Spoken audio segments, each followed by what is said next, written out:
હમણાં જે Canada visitor visa બહાર પાડ્યા છે ને, એમાં નોંધપાત્ર ફેરફારો જોવા મળ્યો છે.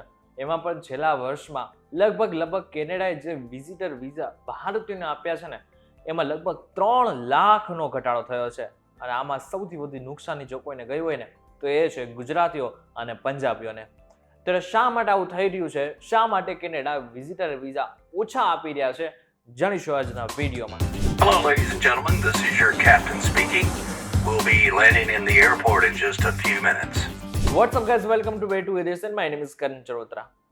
કેનેડાએ 2023માં ભારતીયોને 18 લાખ વિઝિટર વિઝા આપ્યા હતા, પરંતુ 2024માં આંકડો સીધો ઘટીને 15 લાખે પહોંચી ગયો, એટલે કે લગભગ 3 લાખનો ઘટાડો જોવા મળ્યો. પંજાબીઓ અને ગુજરાતીઓ કેનેડા આવતા જતા રહેતા હોય છે. એમાં પણ ખાસ કરીને પંજાબીઓની જો વાત કરવામાં આવે તો લગભગ 1 વર્ષની અંદર જ 1.5 લાખ પંજાબીઓ અવર જવર કરતા હોય છે. અને જો ગુજરાતીઓની વાત કરવામાં આવે તો આ સંખ્યા પણ હજારોની આસપાસ છે.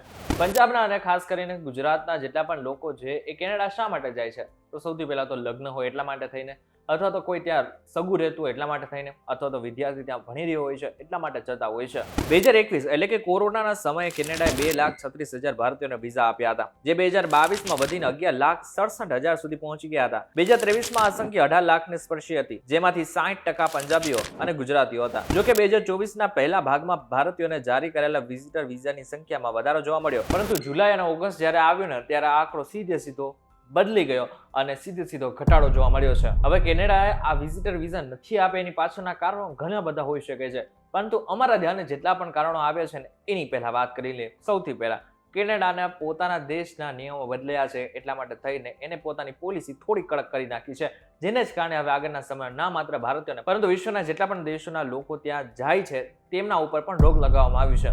બીજું, ભારતના અને કેનેડાના સંબંધો જે રીતના બગડ્યા છે એને કારણે પણ આ પગલું ભરવામાં આવ્યું હોય ને એવું લાગી રહ્યું છે.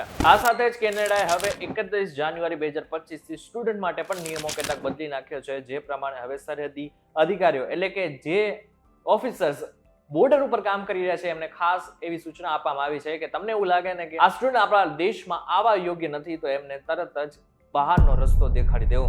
હવે આ નિયમો શું છે, શા માટે થઈને ખાસ કરીને સ્ટુડન્ટ ઉપર ભાર આપવામાં આવી રહ્યો છે, સ્ટુડન્ટને બહાર કાઢવામાં આવી રહ્યા છે, એ જો તમારે જાણવું હોય તો એના માટે અલગથી શનિવારે હું એક વિડીયો ચોક્કસથી રિલીઝ કરવાનો છે કે જે પણ તમારે જોવાનું ચૂકવાનું નથી. હવે આ વિડીયો તમને પસંદ આવે તો વિડીયો લાઈક અને શેર જરૂરથી કરજો, તથા આવા જ ઇન્ફોર્મેટિવ વિડીયોઝ માટે વીટીવી ડિજિટલ સાથે જોડાયેલા રહેજો.